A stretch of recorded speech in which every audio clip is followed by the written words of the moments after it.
Muy buenas tardes, hoy es jueves 26 de septiembre del 2019, Valores Ciudadanos nuevamente al aire. Quiero comenzar este programa de Valores Ciudadanos hablando sobre mi padre, Armando Izaguirre Angeli, quien falleció el día martes 24 en la ciudad de Caracas en paro respiratorio.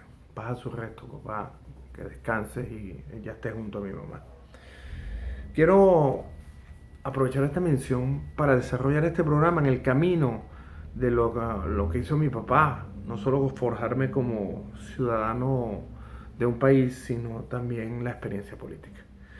Mi papá nació en el año 1926, el 5 de septiembre de 1926, en Valencia. Había varios hermanos, hijo de Tomás Sastre, hijo de Consuelo, María Consuelo, labores del hogar, eh, varios hijos que salieron adelante como profesionales, jueces, abogados, profesor, eh, uno de ellos ministro de Relaciones Interiores como fue mi tío Alejandro Izaguirre, y mi papá.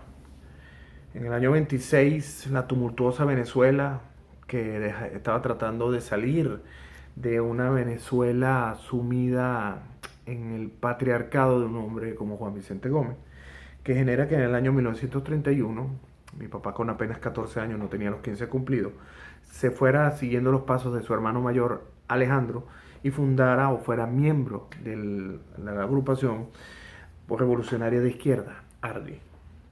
Ahí fue uno de los líderes juveniles estudiantiles más jóvenes, 14 años. Coincidió esto con la fundación de esta agrupación en Barranquilla, Colombia, por parte de un hombre como era Rómulo Betancourt con sus ideales políticos. Ideales políticos que hoy, cuando trabajó con Miquelena, con los famosos cabilleros, traían era PAN, igualdad, revolución social y Asamblea Nacional Constituyente, inmediata para rescatar el país. Estamos hablando del año 1931, principios de este partido que estaba recién fundado, de tendencia izquierdista. Recuérdense que Gómez había destruido el país y había sometido a la oligarquía caraqueña cuando llegó de los Andes y los había humillado, y estos empezaron a pichar dinero a este tipo de organizaciones. Por eso que la fundan en Colombia, porque la persecución era bastante fuerte. Recuérdense de la época de la Rotunda. Este movimiento derivó en el Movimiento de Organización Venezolana, conocido después como ORBE, y después en el Partido Democrático Nacional, o PDN, para terminar en el año 1941, el 13 de septiembre, hace 2 semanas, la fecha de fundación oficial de Acción Democrática, el Partido del Pueblo. Ya mencioné como piezas fundamentales en este ámbito estudiantil a mi tío y a mi papá. Eran líderes como Prieto Figueroa, Betancourt, Leoni, Gallegos, Andrés Eloy Blanco, fueron los encargados de esta idea del partido. El objetivo eran las elecciones. Medina había dado libertad de que los partidos se agruparan y hicieran todo esto. Pero eso llevó a los adecos a complotar, y así en el año 45 Rómulo Betancourt da un golpe de estado sumándose a hombres como Marcos Pérez Jiménez y a Delgado Chalbo. Ellos dan el golpe con la idea de restaurar el país, hacen una junta de gobierno, muy parecido a lo que está pasando ahorita, pero se convoca, esta junta de gobierno convoca una Asamblea Nacional Constituyente en el 46 para en el 47 terminar con la llegada de Gallegos. En ese año que quedaba, Chalbó se da cuenta de las vagabunderías que iban, y Marco Pérez Jiménez, pero Chalbó era el líder, era el oficial brillante graduado en Francia después de una oficialidad de un ejército de montoneros que llegó en los principios, los albores del siglo, y que fue sometido, acuérdense, la invasión del bloqueo naval y todo, y requeríamos oficiales de primera, como fue que se graduó con honores, no solo en la universidad como ingeniero, sino militar. Así en el 48, cuando Chalbó y Pérez Jiménez se dan cuenta de lo que quería hacer Betancourt y Gallego, ellos dan un golpe, sacan a los civiles, destierran a todos ellos. En esa época varios tienen que huir. Se hace una junta con Llovera, Chalbó y Pérez Jiménez. Los adecos salen de Venezuela y muchos salen a Colombia, México, Cuba, como mi papá. En Cuba trabajó con Andrés Eloy Blanco y hablaba en la radio en ocasiones que él no podía. Y bueno, fue la época en que a lo largo del 31 al 45 los adecos ya estaban manejando de manera turbia los reales y había un contador conocido como el señor que llevaba los libros negros, donde estaban todas las vagabunderías y todas las cosas de los adecos. Ese señor resultó ser el abuelo, porque un día fue a Colombia y anduvo con una dama colombiana del actual presidente asesino y dictador Nicolás Maduro. Sí, Nicolás Maduro Moro es hijo de un adeco que se robó unos reales y que tenía todos los secretos de los adecos. Se los pasó al hijo y el hijo al actual asesino que está en Miraflores, que nació en Colombia, porque esta aventurilla fue en Colombia. Y por eso los adecos permitieron la inserción de la partida del señor Nicolás Maduro en el registro civil, y por eso Ramos Alú nunca lo sacó a flote, porque el papá de Nicolás se aseguró, conociendo a los bandidos adecos que habían matado hasta Ruiz Pineda, ellos mismos, decidió dejarle todos sus secretos para que los adecos no se metieran con ellos. Por eso Ramos nunca le tocó un pelo, ni se lo va a tocar a Nicolás Maduro. Pura guerra de boca.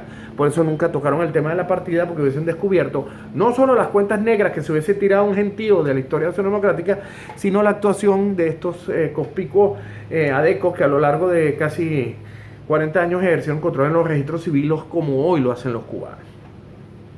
Vienen los problemas. La vieja Carmona, la actual presidenta del partido, es la que inspira la serie Estefanía, y así llegamos en el 58 otra vez a repartirse el poder los adecos.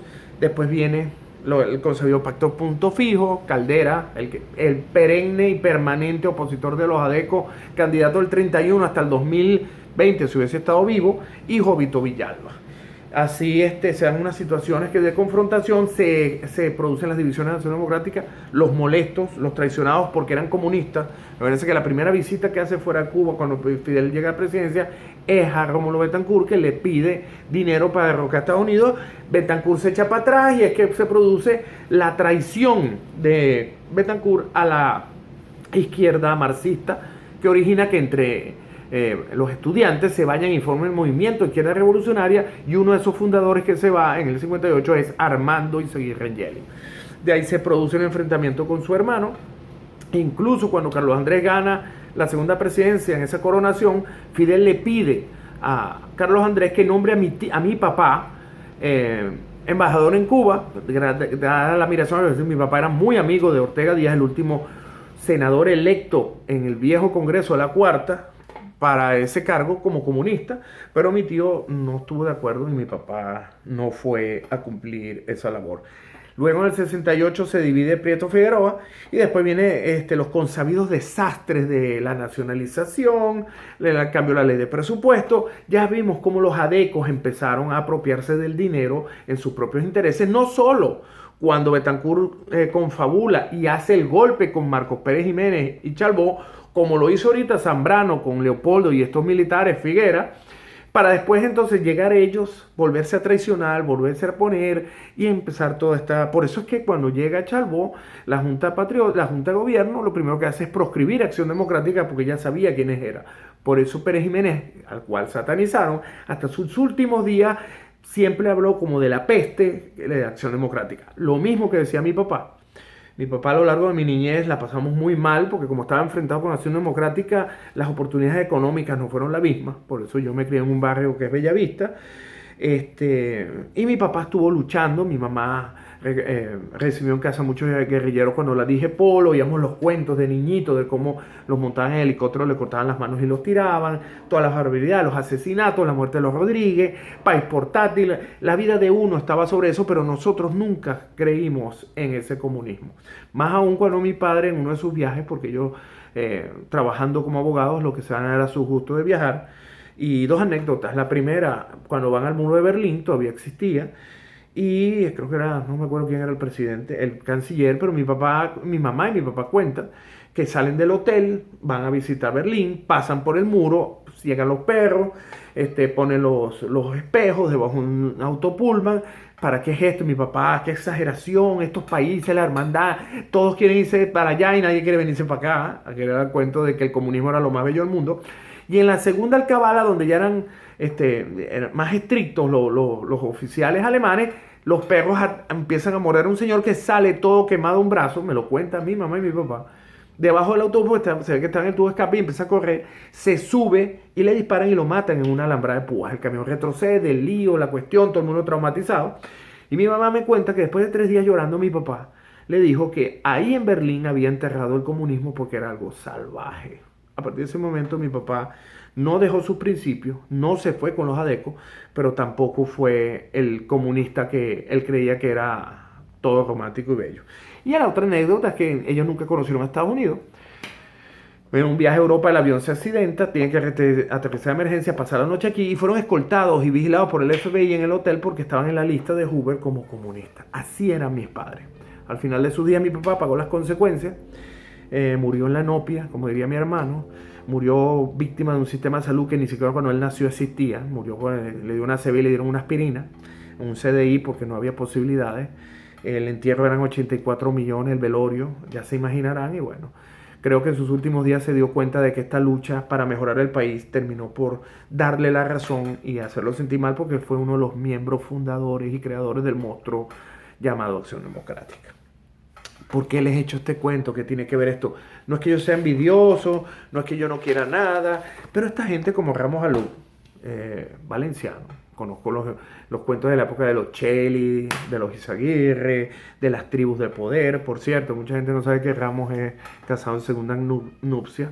En esa época en que se dio la fiebre de que los adecos escalaban, los políticos adecos casándose con prominentes hijas o hijos de la alta sociedad, de constructores y con dinero, y por eso sería bueno saber qué pasó con la primera esposa. Sé el cuento, pero ahí tienen una tarea para averiguar. Después vino los periodos, como lo dije, de los petrodólares, la destrucción de Venezuela, los 12 apóstoles, la nacionalización del hierro y del petróleo, algo muy parecido a lo que estamos viviendo ahorita, repartirse el dinero por el país por dinero, la renta petrolera, y bueno, defenestran a Carlos Andrés, lo saca el Partido Acción Democrática, viene Piñerúa, la lista de corrupción, vuelve Carlos Andrés, participación de mi tío, termina mi tío pagando cárcel con Carlos Andrés por la partida secreta, pero nunca perdió, porque aunque se hable de honestidad, la integridad nunca le permitió ser señalado por cualquier delito. Simplemente participó como funcionario del señor presidente en algunos hechos que se podían encuadrar como ilegales, ilegítimos, corruptos, y por eso creo que hasta sus últimos días pagó esas consecuencias. Pero mi papá estuvo más claro, mi papá nunca volvió a Acción Democrática, ya sabía quién eran estos tipos, como lo dije, ya la historia de Ramos la he dicho aquí hasta cuando se fue con la cabulla en la pata de la cafetín de la universidad. Los Zambrano, antes que me digan, no lo voy a decir para que lo investiguen, Timoteo y Edgar, barquisimetanos, no son hermanos, le doy esa pista porque uno nació en julio y el otro en agosto del 55, era imposible. Timoteo ha pasado por 8 partidos, Timoteo fue agarrado y reclutado por el gobierno cuando tuvo aquel caso de violencia doméstica cuando era diputado del Parlamento Latinoamericano.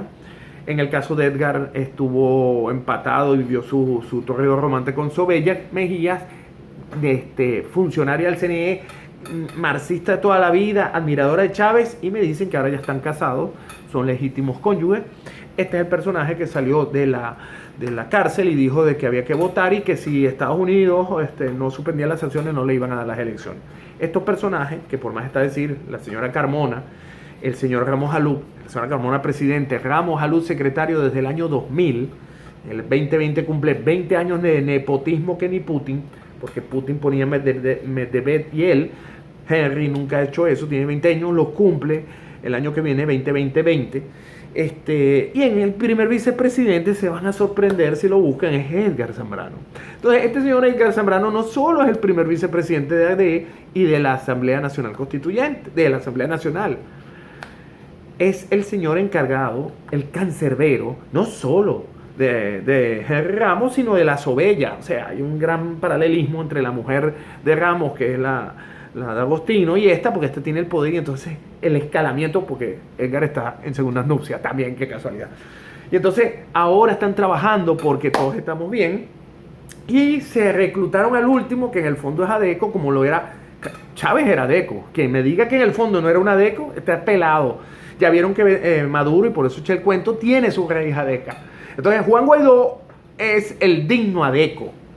Y Juan Guaidó ya fue llevado al partido, ya hizo todo, ya traicionó a Leopoldo, ya no le para y lleva su propia agenda.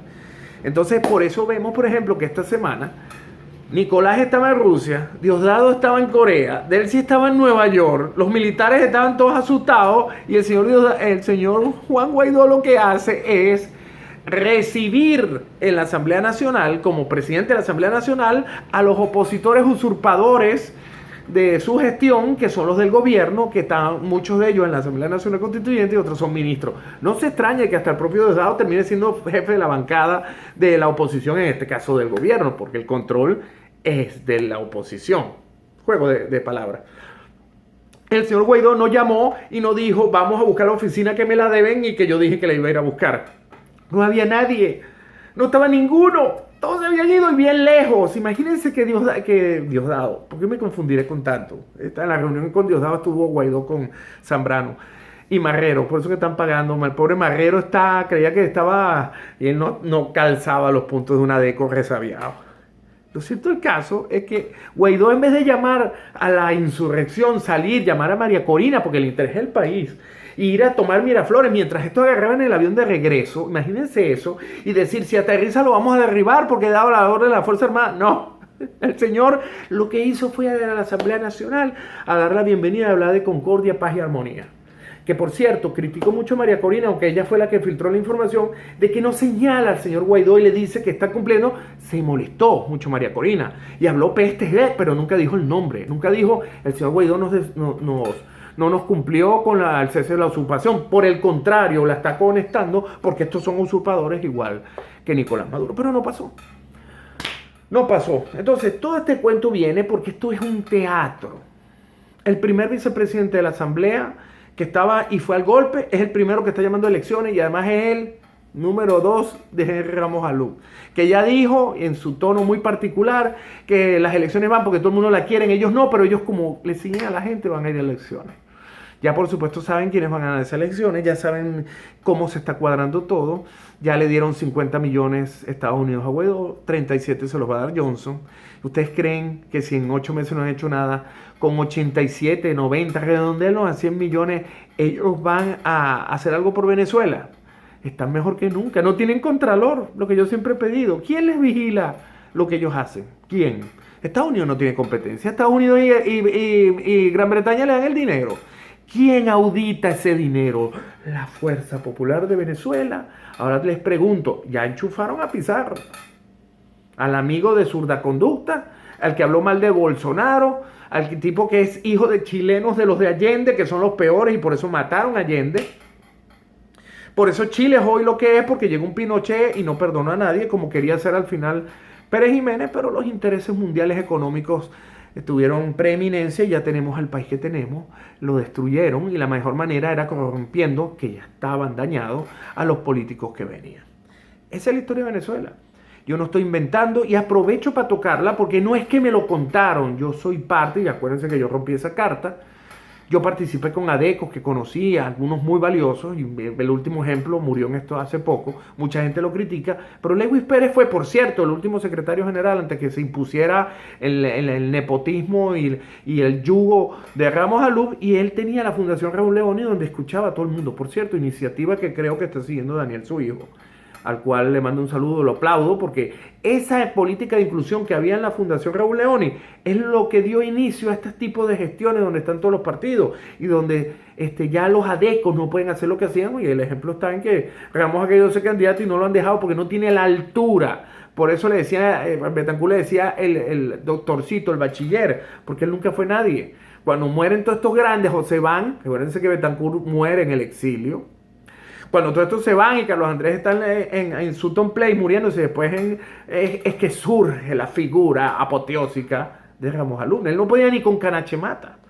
Uno de los más infelices adecos que ha pasado por el partido.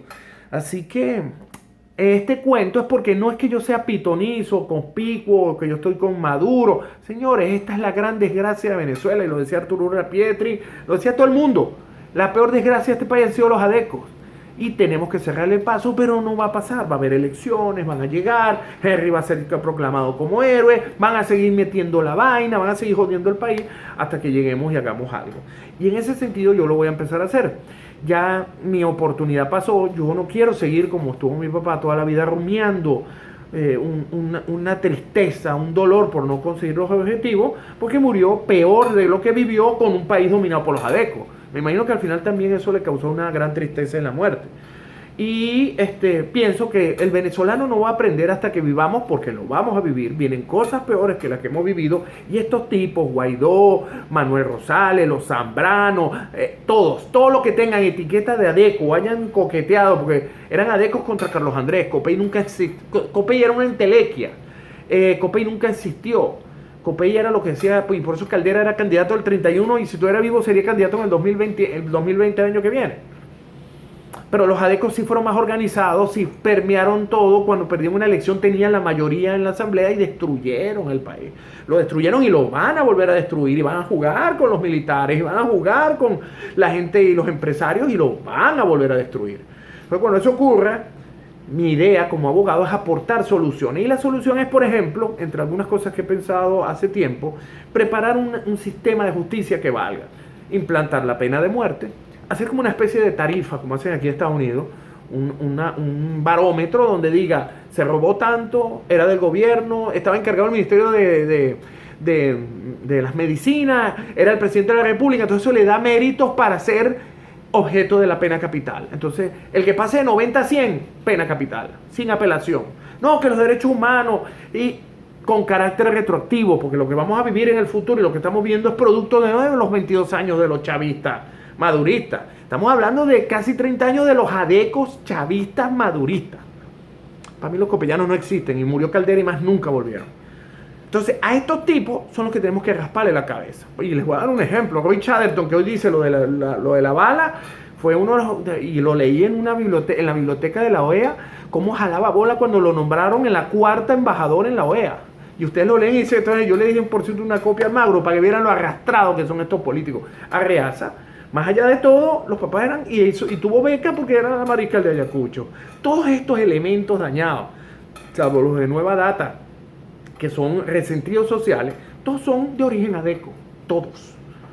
Entonces, ¿cómo los eliminamos? Así. Entonces, hay que buscar jueces, operadores de justicia que estén dispuestos a no salir de Venezuela. Violaron los derechos humanos, que hagan como Pinochet, limpiar el país, y mi cuota es quedarme y no salir de Venezuela.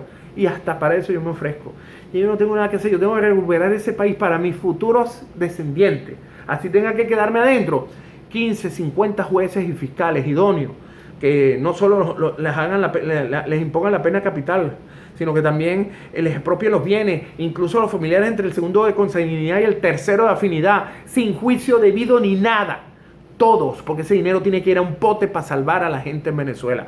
Porque esta hambruna no se va a quitar, como dicen ellos, que cuando Venezuela va a ser grande al día siguiente. Esto es un proceso largo, sufrido, sin precedentes en la historia del hemisferio occidental, sin ser causado por una guerra. Fue causado por unos ladrones que hoy todavía quieren seguir robando, y tenemos que eliminarlos y dar el ejemplo. Y el ejemplo es, usted se roba un medio, no le vamos a cortar la mano. No va a mandar los reales a su tío, no se lo va a mandar a su mujer, y usted va a ir preso 2 años con $50,000 bolívares de multa. No, señor, usted va para el cadalso. Usted va a morir por lo que hizo, y su familia va a pasar necesidades, porque ese dinero no es que se va a presumir, se va a decir que ese dinero es producto de lo que ustedes se robaron. No es posible que alguien tenga un castillo en España cuando era un pata en el suelo que vivía en San Martín. Los conozco porque yo me crié en Bellomonte, en Bellavista, que es un barrio producto de cómo nos persiguieron, porque mi papá simplemente estaba contra los adecos en tiempos en que yo era chamo. Y eso lo sabe gente como Gustavo Coronel y gente de la derecha, que sabe que cuando yo iba a una reunión yo defendía a Estados Unidos, yo miraba y yo andaba con una camisa de Reagan.